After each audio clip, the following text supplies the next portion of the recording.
Hello there, ladies and gentlemen, and welcome to another episode of CookieCast.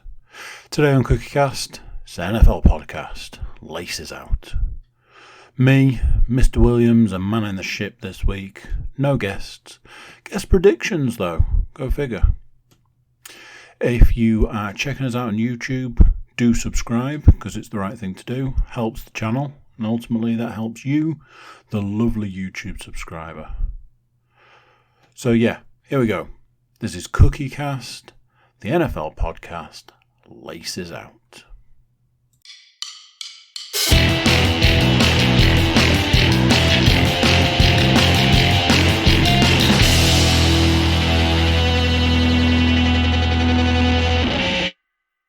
Cool. Indeed it is cool, and it is that time of the week where myself and Mr. Williams talk about how we haven't got any guests, because that's the way we roll. Obviously, we are waiting for Amy to come on and claim the guest trophy. Oh, I love how she's embracing the role of the guest. I love it. She's embracing it as much as when I do the book, she happens to be sat next to me. So she assumes the position. My word. Of the guest. Oh, there's more to that. Right. Okay. Does she ask questions like, which one do they play in, blue or red? At this particular point, no. But she gets a great kick out of every time I have to say the Washington football team, and she just laughs. As to so obviously we've gone through like all the different names and like the Tampa Bay Buccaneers versus the Washington football team, and she goes, "What?" Yeah. So yeah, that's always interesting. Yeah. So, for some fantasy players, this is a crucial upcoming week. This will decide who lifts the trophy and who doesn't. In some leagues, it will also decide who gets the wooden spoon and who doesn't. So there's that. It'll be X number of teams going playoff bound and X number of teams looking to the draft, I imagine. Yes, we are about to enter week 17 of the 2020 NFL season. That means that we've lived through week 16. I will be discussing how the Houston Texans can literally go all the way to fuck. We'll be coming back to that one later because I spoke at length about J.J. Watt's recent conversation with the press. The video that it literally made its way around the world in seconds because of the way he was talking, and I spoke at length about, the video that he'd put out and the meaning of this video and how he was really focusing on the fans. And then I checked my Sky Bet account. Yeah. So JJ, if you're listening, I take checks and cash and all major credit cards if you just want to settle the balance there. But we'll come back to that. Mr. Williams, any standout moment from week 16 for you? I suppose the biggest, not a standout as such, but the biggest moment for me probably would be that the Browns decided, no, it's probably not the time for us to end that drought of playoff non-appearances and stuff like that. So they decided to just keep that going for another week. So they had a chance. If they won on Sunday, they were in the postseason for the first time since, I believe everyone's been saying 2003? 2007? Either way, it's a long time. It's a while ago. And of course they were playing the team who up until a couple of weeks ago were winless and staring down the barrel of the guaranteed first overall pick in the 0-13 2021 draft. And they've suddenly sprung to life, which, if you will. Literally nobody can work out why.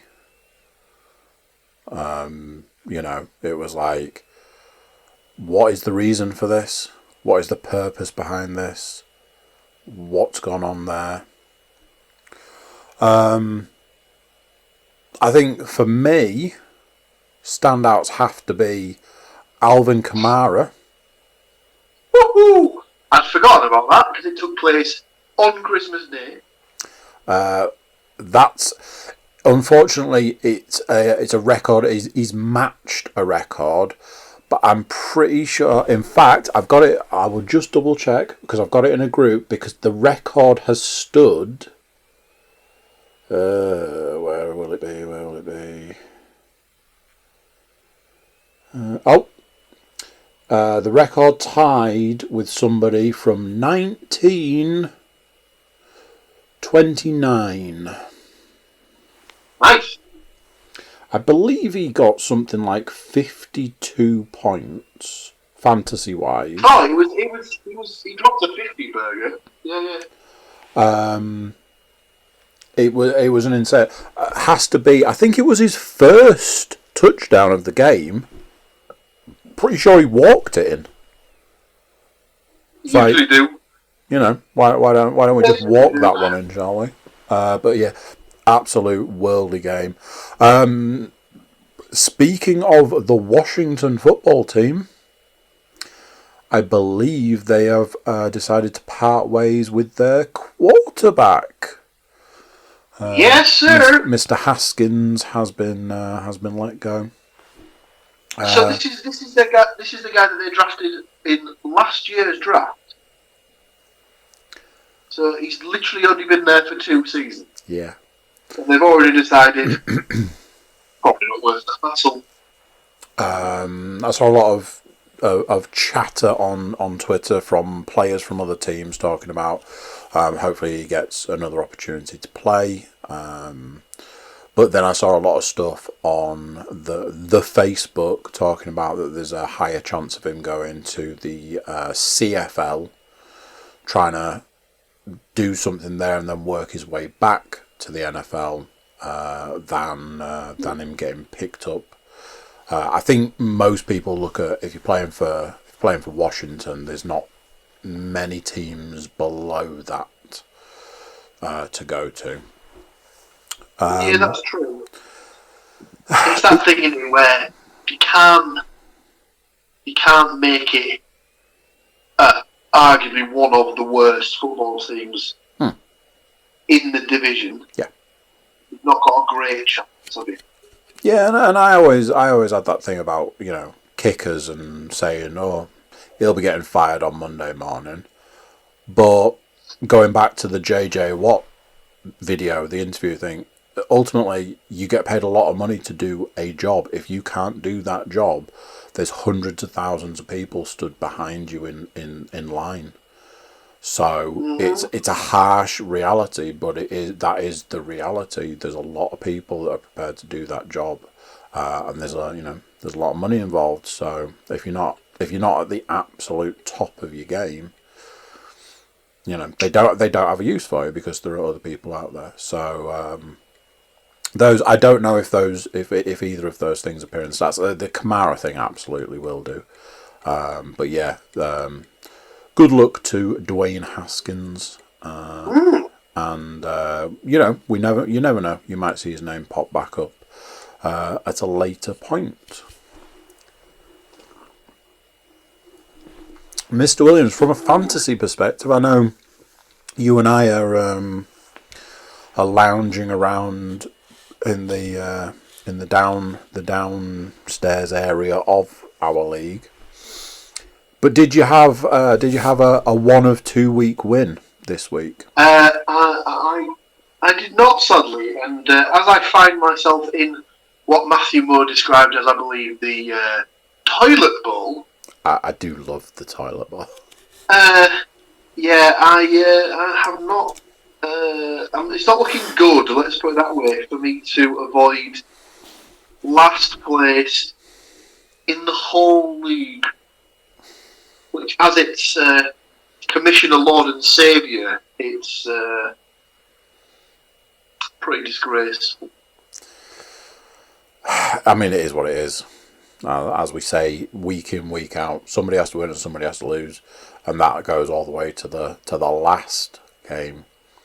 But you might have a turnaround this week, and you might be faced with it can go either way, I'm sure. Well, let's put it this way: my team is basically being held together by the performances of Tyreek Hill, and because the Chiefs have sewn up the number 1 seed, and they can't be any lower, there's absolutely no need to risk any of their star players. So you'd imagine that Kelsey won't play, Hill won't play, Edwards-Helaire, if fit, won't play. They probably won't risk Le'Veon Bell, just on the off chance that he's their only decent running back to go. Mahomes almost certainly won't get many reps. No, So, I don't envisage many of their starters being out on the field this week. Because like you say, and like we know at this point in time, there's no point. There is absolutely no point risking it, other than showmanship. And showmanship doesn't count for shit when you're going into the playoffs. Get those boys rested up. I did see that Mahomes is about 300 yards or so shy of 5,000 for the season. So that's the only real. I saw a thing saying that. I saw a thing saying that Kels is actually just short of a record. So, there might still be a reason to get out there this week.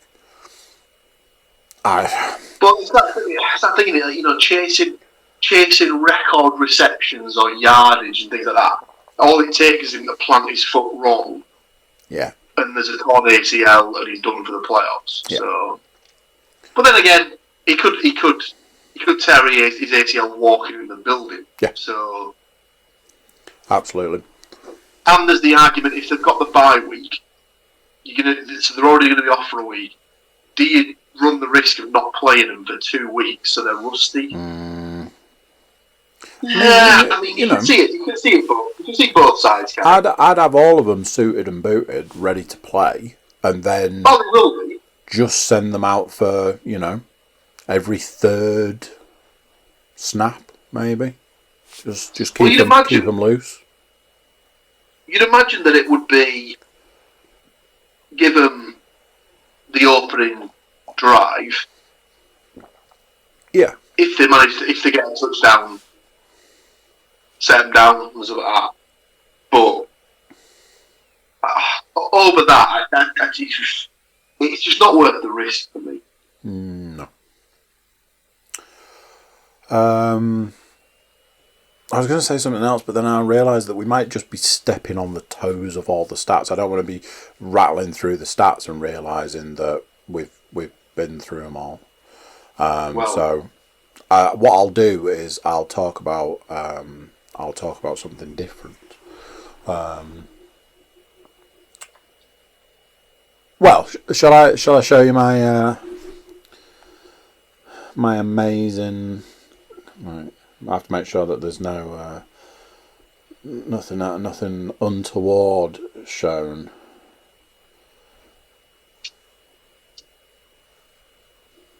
Somebody's breaking into my house. So yeah, here we go. Are you able to see that? So Miami Dolphins against the Raiders won. Steelers against the Colts won. Ravens against the Giants won. Chiefs against the Falcons won. Texans against the Bengals, no. Bears against the Jags. Chargers against the Broncos. Cowboys against the Eagles. And then that's it. So it was the Texans that let you down. Yeah. So according to this, 11 games was there, and yeah, and it was 6 points. 6 points that settled that, and it was hundreds and hundreds of pounds. So thank you to the Houston Texans for that one. That is the closest that I have come this season. It's that thing, isn't it? That you don't have to be playing with wild amounts of money to see crazy returns, because I think that was absolutely not. I think it was 50 pence, the heady heights of 50p, but the return was going to be hundreds of pounds. I was like, I've absolutely got this one sewn up. No, Texans, wonderful. So, from a predictions point of view, I believe myself, yourself, the Stats Mistress, and the guest all made predictions. They did, Andrew. My Sky Bet account would allegedly say that I've absolutely cinched this one. Let's turn to it. So, obviously, we had 4 games that took place over the course of Christmas Day and then Boxing Day. Indeedy. Although Boxing Day apparently not a thing in the States, so no, it's just do with that what you will. The day after Christmas Day. Exactly. So 16 games to pick from as usual. I'll dally no longer. In 4th place, with 9 out of 16 picks correct. Just double check that. 9 out of 16 picks correct. It is the guest, Amy Brinton, bringing herself to the party with a solid better than 50%. To say that she basically knows next to nothing about the league, I'd say that's a pretty good go, to be honest with you, on a first try. I would absolutely agree with you. 3rd place, with 10 out of 16 picks, being let down by such teams as the Cardinals, the Browns, the Colts, the Texans, the Washington football team, and the Tennessee Titans. It's your boy. You? With me. I don't feel good about this. In joint first place. Oh. No. With each getting 12 out of 16 picks correct. Bollocks. We have a tie between housemates Andrew Cook and Leanne the Stats Mistress. Shit. Now, Andrew Cook and Leanne both let down by the following teams: the Arizona Cardinals, the Cleveland Browns, and then Andrew Cook let down by the Houston Texans and the Washington football team. The only things that let down Leanne were the Indianapolis Colts and the Denver Broncos. Can't be back in the Broncos, Leanne. That's just silly talk. No. Don't back the Broncos. What it does for the overall season standings. Not a lot. So, half point for yourself, half point for Leanne.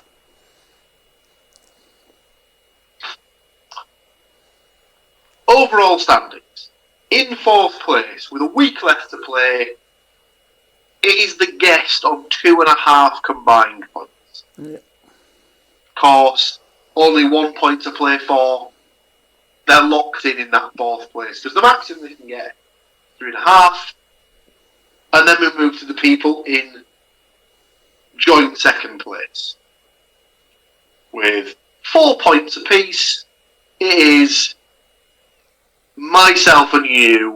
It is the presenters, the co-hosts, the raison d'etre, definitely not the correct term for the podcast. It is myself and you.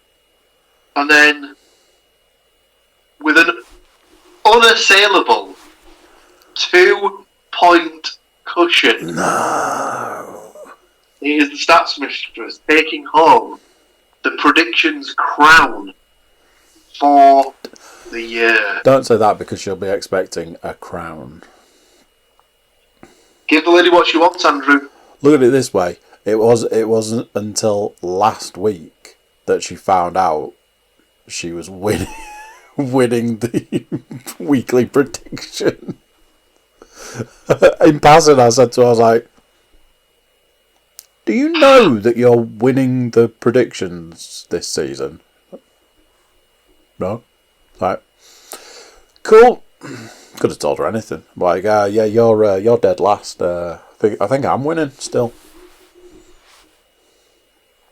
Terrible. There you go. So, obviously, the predictions are in for week 17, but at this particular point, it doesn't even matter. It does not matter. Other than you can guarantee this will be the week where the words will be uttered. I mean, he's only managed to pick all 16 games correctly. Who knows? Just saying. Who knows? So, that's predictions-wise what week 16 looked like. But from a stats perspective, we go to the big red machine. And I don't mean Kane. I mean the stats. Week 16 NFL stats. By now you know the deal. Nate Davis of USA Today drops an email to the stats mistress. She goes, Nate, I like what you've done there, but let me make it better, faster, stronger. We can rebuild him. So she monkeys around with those stats and turns them into the cream of statness. I lost that halfway through. I bailed. I pulled the ripcord halfway. I was like, well, now I need to finish it. So that we don't have to listen to me talking shit anymore, let's get on with these stats. There's a lot, if that makes anybody feel any better. There are a lot of stats. I have divided them cleanly down the middle, and I furnished my glamorous co-host with half of them so you don't have to listen to me talk for too long. You know, reading out loud is definitely one of my strong suits. Here we go. Stat number 1, week 16. Sunday ended with 4 AFC teams each with a 10-5 record vying for the conference's 3 wildcard spots. The Dolphins, Ravens and Browns will advance to the playoffs with wins in week 17. The Colts need help. The AFC South leading Titans are also 10-5 and in danger of staying home with a Week 17 loss to Houston. Out of all of those, the Ravens have got to be a standout name as a surprise to be in that bracket. If you look at last season's Ravens. And personally, and I've been saying this all season, sound like a broken record, but I'm kind of glad to see the Dolphins as a name that's in there. Obviously, they're fighting for a place, but to have the actual opportunity. I've really been down with the Dolphins this season. Did you see the Fitzmagic throw? I haven't seen it yet. Honestly, the power comes from the beard. Let's face it. He is being taken down illegally because he's being taken down by his face mask, and halfway through being taken down, throws it. It's a beautiful throw. Number 2. You can't ask for much more from Kansas City's Travis Kelce, who may be having the greatest season ever by a tight end. Sunday he became the first man at his position to exceed 1,400 receiving yards in a campaign, while erasing George Kittle's previous record for yards in a season, 1,377 in 2018, by a tight end. Number 3. Speaking of records, bravo to Chargers quarterback Justin Herbert. I'll give you the chance now. Go on, do it. Look at that. Swish.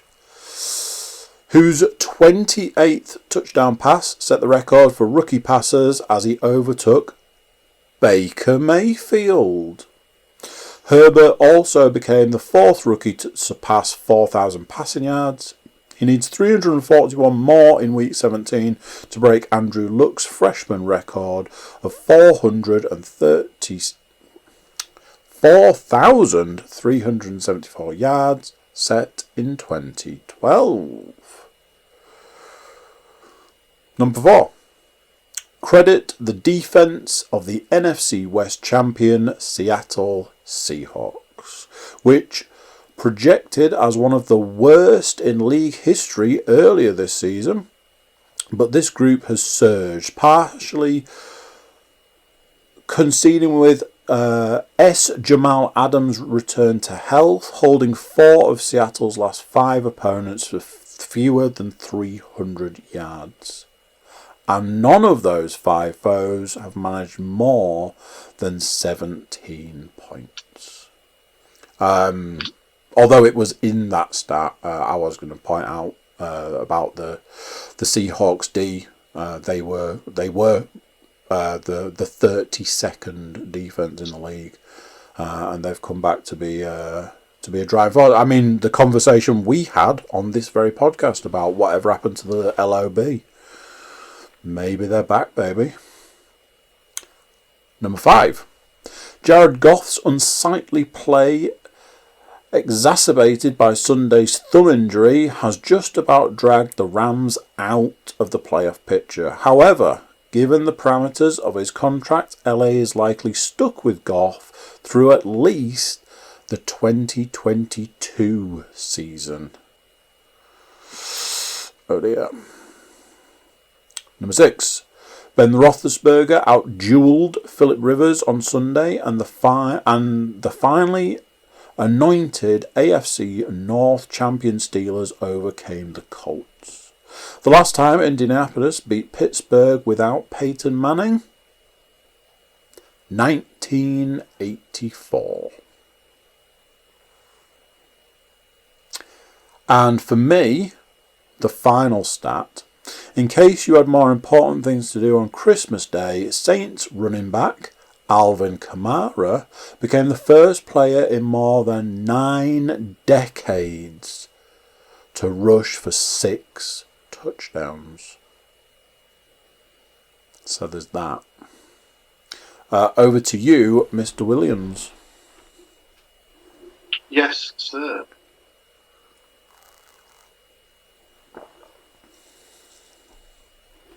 So, to sum up the NFC East, Do it.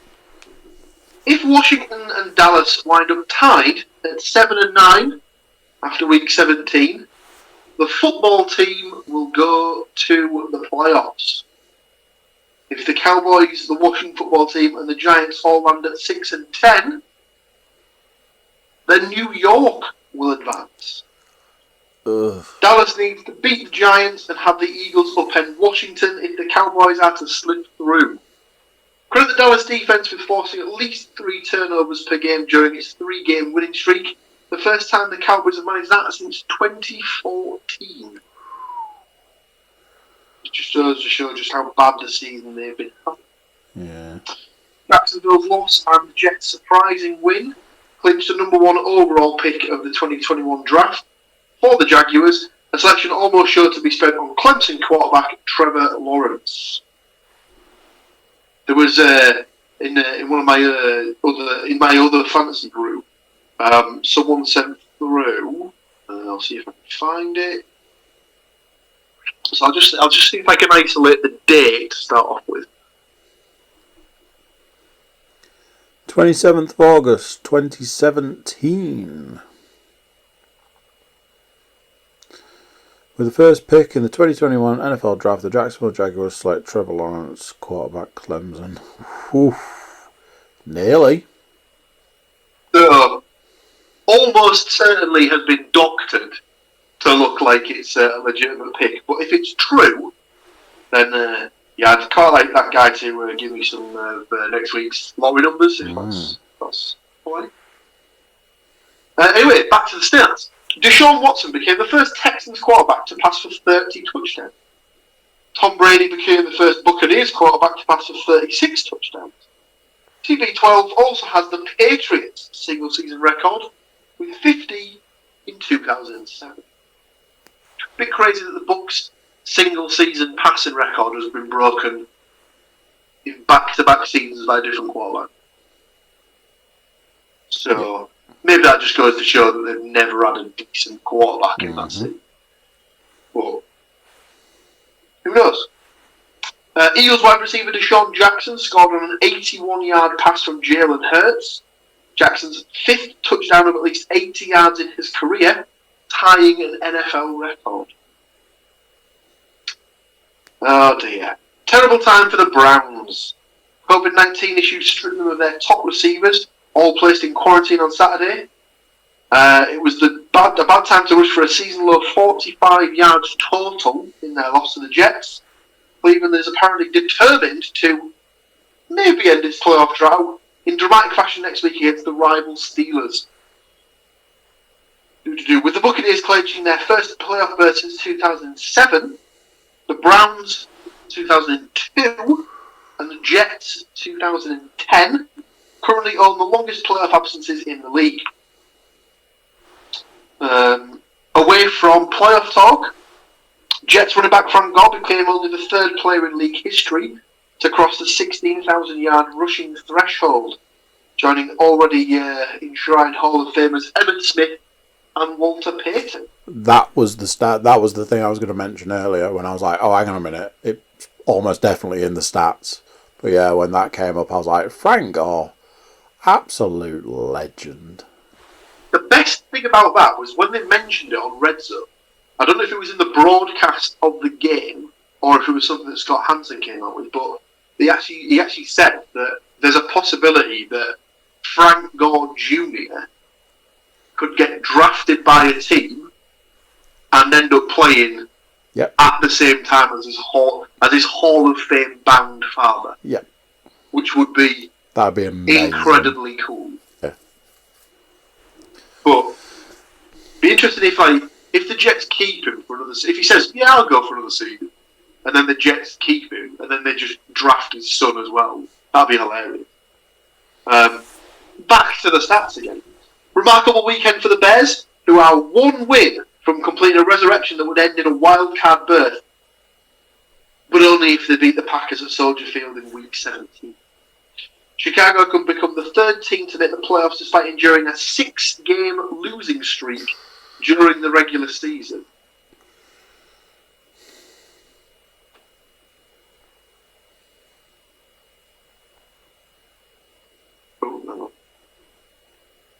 I got a bit confused by this stat because it says, speaking of the Bears, George Kittle returned to the San Francisco lineup Saturday after missing nearly 2 months with a foot injury. The Niners tight end issued the weekend's most light-hearted moment after his team's upset win in the desert, one that damaged the Cardinals' playoff hopes whilst bolstering Chicago's. So it does come full circle. I was going to say that's a long-winded way round. That is long-winded, big time. So, I'll just adopt the glasses again and put on my best George Kittle, tone. I did grow up a Bears fan, and the fact that we have the Bears a little bit just made me a little bit happier. The Bears, said Kittle, who could be heard exclaiming after he walked off his post-game podium, the Bears, expletive, love the Bears. He really is an absolute beast, isn't he, George Kittle? He's just awesome. I mean, he needs to cut his hair, but other than that, he's fine. Good lad. I mean, I don't think I can talk much. Well, about hairstyle. We could keep it nice and neat around the sides. I think his is just a bit all over the place. Yeah, I had my Christmas trim. I have not yet done this. However, I am considering the dome shave once again. The buzz cut. Absolutely. As I said at the time, it was absolutely one of the two most amazing things to happen in lockdown.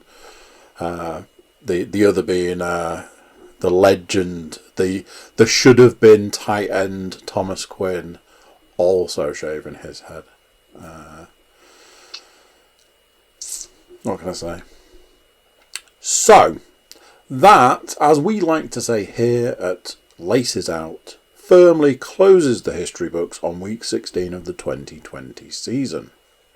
All that's left to do is look forward to week 17, which, as I previously mentioned, is the last week of fantasy and ultimately regular season. This is the point where the heart sinks and the feeling of dread seeps in, because you know it's not long until the season's over, and you then have 9 months of going,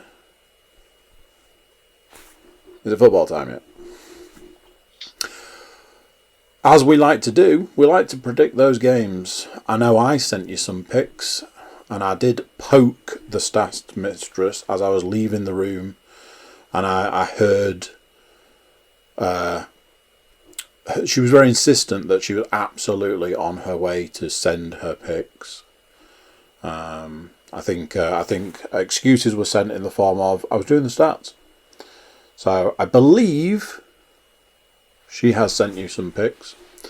I was going to say, fret not, Andrew. The picks are in. Wonderful stuff. As for those picks, are there any standout games where things differ?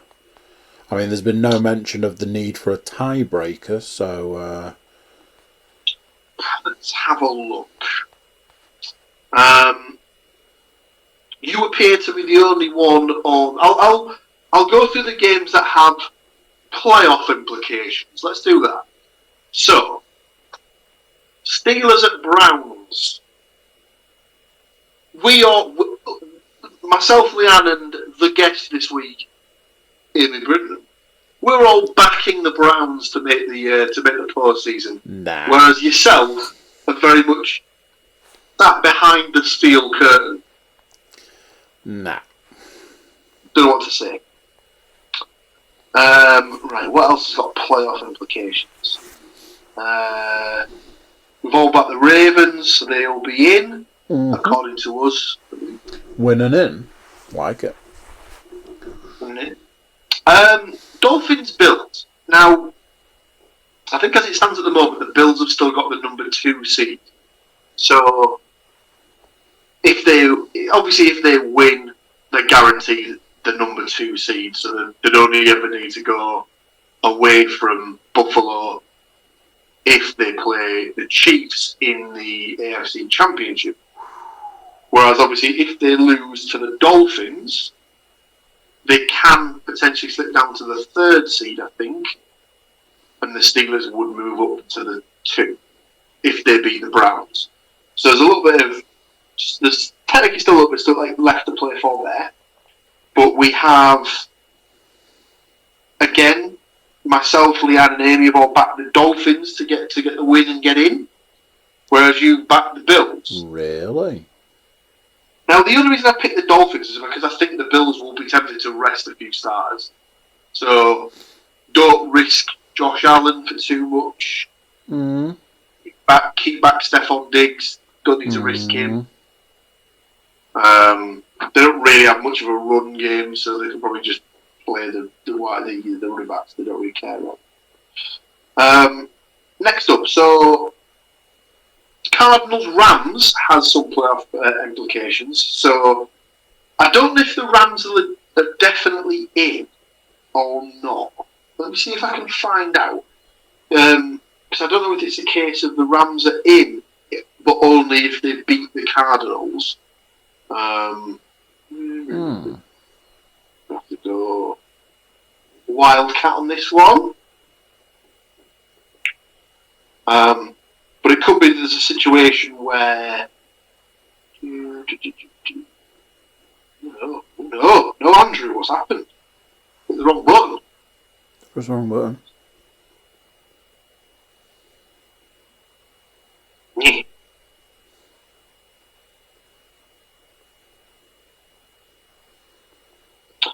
Obviously, talk amongst yourselves.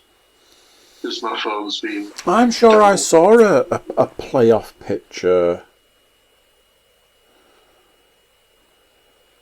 Where have I seen that this afternoon?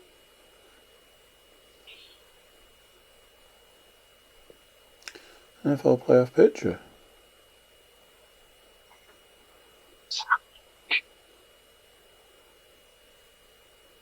Is it this? Did I say this? No, where's the table thing? NFL.com, they'll sort us out. I don't want you to have all my data. Go away. No. Where's the grrr. Right. Rubbish.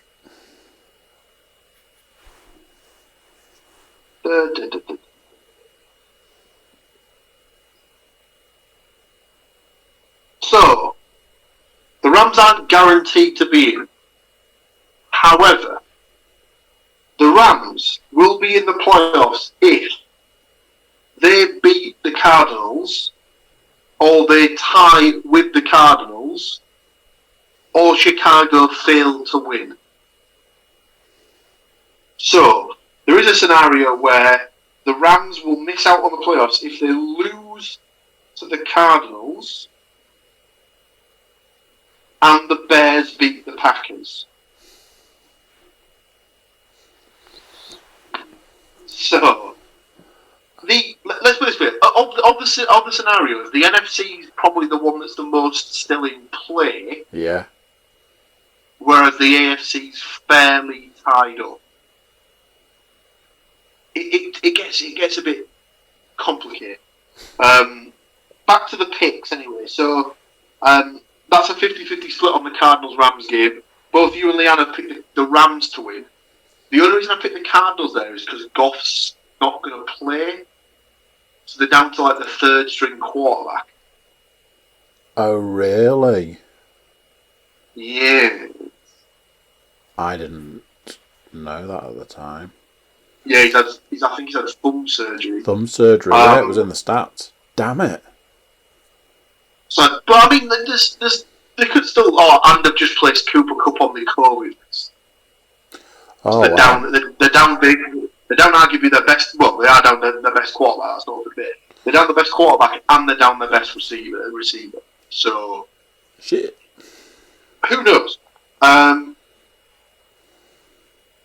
it does have playoff implications, but it should be a fairly straightforward one. We've all gone for the Colts to beat the Jags. Titans at Texans. Me, you, and Leanne have gone for the Titans. Amy's gone for the Texans because she got it bad for the short Watson, basically. Yeah. She likes herself a bit of the short, so he gets a big tick in that box. We just can't get in. No. Packers at the Bears, we've discussed. Obviously, the Bears need to win to guarantee they're in. Not happening. I think the Bears can still get in if the Rams beat the Cardinals. So they'll just basically be keeping half an eye on the Cardinals-Rams game. We've all about the Saints. That's the interesting thing.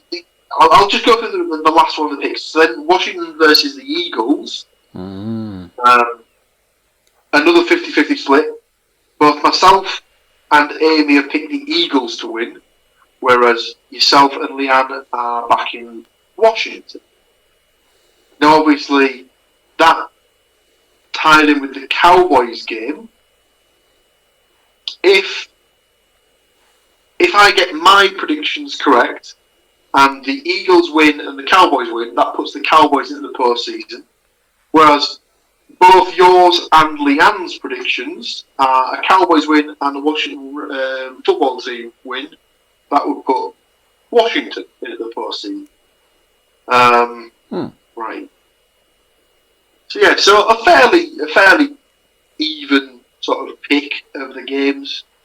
But we might as well go through some of the sort of permutations in the actual games. So, let's go through the standings as they currently are.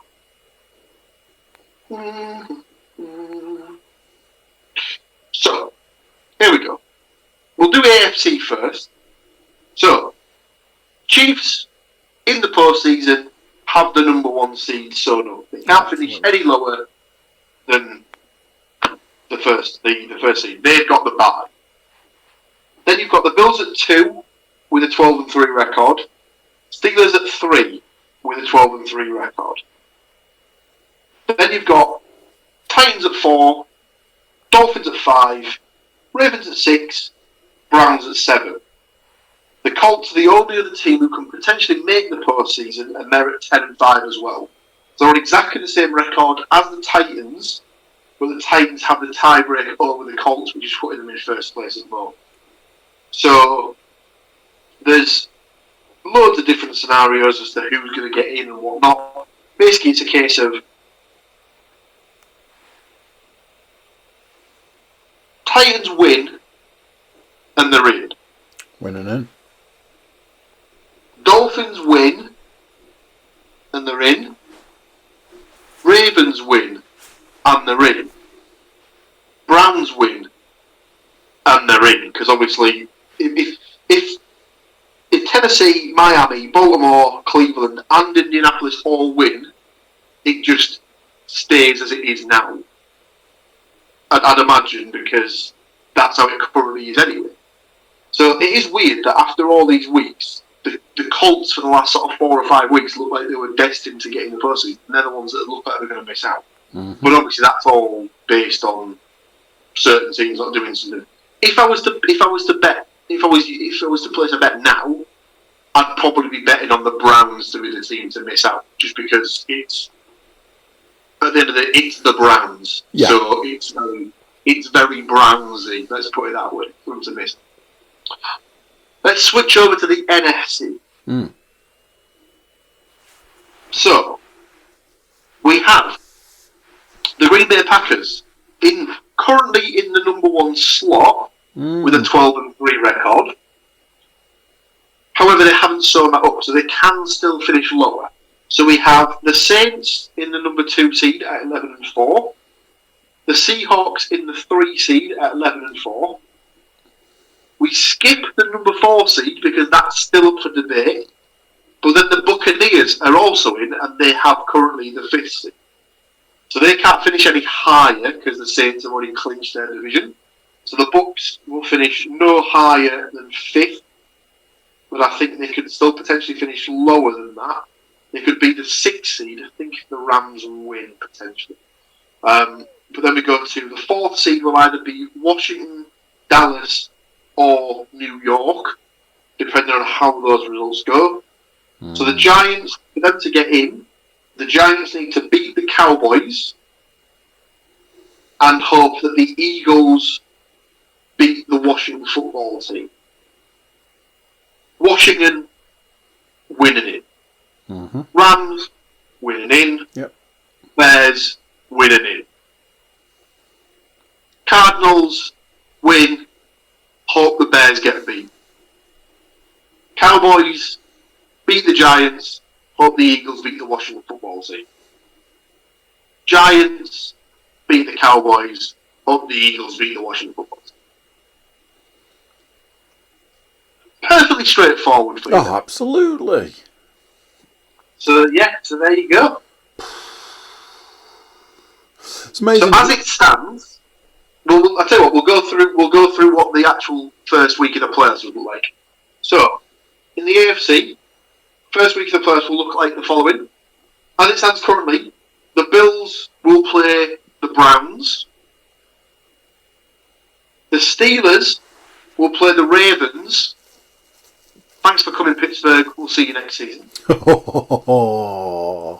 the Titans will play the Dolphins. That's as it stands currently. Oof. Then we move over to the NFC. Oh, obviously, Chiefs have the bye. As it stands currently, the Packers would have the bye. The Bears would travel to New Orleans. The Rams would travel to Seattle. Ooh. And the Buccaneers would play the Washington football team in Washington. Wow. So there you go. It's at this point that you always get into that situation where you get subjected to games where you're like, how is this a playoff game? You end up with a dog shit team going up against like a top tier team, and it's like, why are you making me watch this? You are wasting. Just let them win, send the other team home, and move on. It is weird because the way it's fallen this season is that normally week 17 has a lot of it doesn't matter games and stuff like that. Yeah. But you argue that there's something on the line in pretty much all of the games, apart from like 3. So Falcons at Bucks isn't massive, but in theory the Bucks need to win just to sort the 5th seed. Yeah. Steelers Browns, massive for the Browns, potentially big for the Steelers because they could climb up into the 2nd seed. Mm-hmm. Cowboys at Giants is basically not winner take all, but it's as good as. Well, at least for like the 5 hours or something until the Washington Eagles game kicks off. Jets Patriots, fair enough, is absolutely meaningless. Vikings Lions is absolutely meaningless, but that's literally only because Kirk Cousins exists. Ravens Bengals, Ravens need to win just to guarantee that they're going to get in. Dolphins Bills, again, you could argue it's big on both sides. Mm-hmm. Seahawks 49ers doesn't have much on the line because the Seahawks are in no matter what. But in theory, there is a scenario where the Seahawks can still get the bye. They can still get the number 1 seed apparently if everything goes their way. So they need Chicago to beat the Packers, and ideally they need the Saints to lose against the Panthers, and then they would be the number 1 seed. Mm-hmm. Cardinals Rams, again, that's basically as good as damn it, winner takes all. Jaguars Colts need to win and hope they get some help from somewhere. Titans Texans need to win to get in. Raiders Broncos is our second, doesn't really matter game. Well, third, sorry, after Jets Patriots, Vikings Lions. Chargers Chiefs doesn't have anything riding on it. because everything's there. Packers-Bears is important for both sides because obviously Packers win, know they've got the number 1 seed in the bye. Bears know that a win will get them into the postseason. Saints-Panthers, Saints still play for the number 1 seed. Washington versus the Eagles. Washington needs to guarantee the win to guarantee that they'll get into the postseason. Mm-hmm. So of the 16 games, there's only really 4 there, or 5, that have nothing riding on them. So should make for a good week 17. Yeah, absolutely. So there we go. Week 16's in the book. Week 17 coming around the corner as fast as if it was an Audi driver. And yeah, I mean, the playoff pitch is shaping up, but it's a funny old shape, that's for sure. Certainly not. It's not all done and dusted at week 17, the last week of the regular season, and it's still not sorted out. So one of the things that is amazing about this sport that it does pretty much more often than not come down to the wire for a lot of teams. So yeah, tune in this weekend. I was just going to say, Andrew, just this time next week we'll be sitting here discussing, what an amazing game between the Browns and the Steelers, where the Browns romped to a 60-22 victory and lauded it over everyone as they launched headfirst into the postseason. Nah. It's not going to be that scenario, which I'm sure you'll be reminding me of next week when you're like, just remind me what it was that you said. It's not going to be that. So this is where we need your expertise to clip this particular bit of audio that we can lay over the top of next week's podcast on a loop to show that I was right. Yeah, get some beats behind it, turn it into a bit of a rap track. Look out for that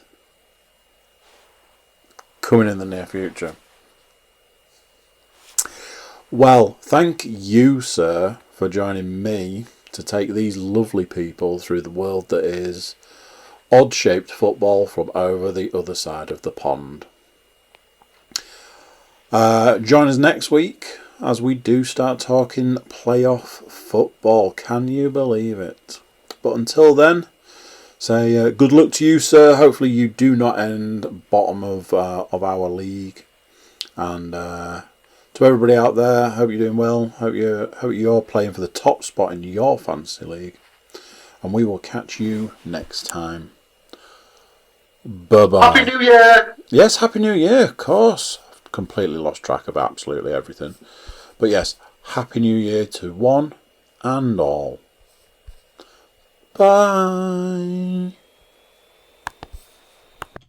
So there you go, what do you think to that? Another one done, another week of the season gone, I'm afraid. Another week closer to the playoffs and ultimately the Super Bowl.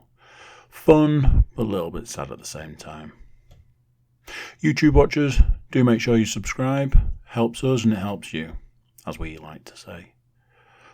Everybody jump over to thecookiecast.com, check us out over there. Send us some form of love, social media, email. We don't mind, anything like that. So there we go, that's it for this one. And I think you'll find that's it for this year. Poof. 2020, what a year. Let's hope 2021 is a little better. We will be seeing you then, and until then, I'm going to say bye. So, bye, and Happy New Year.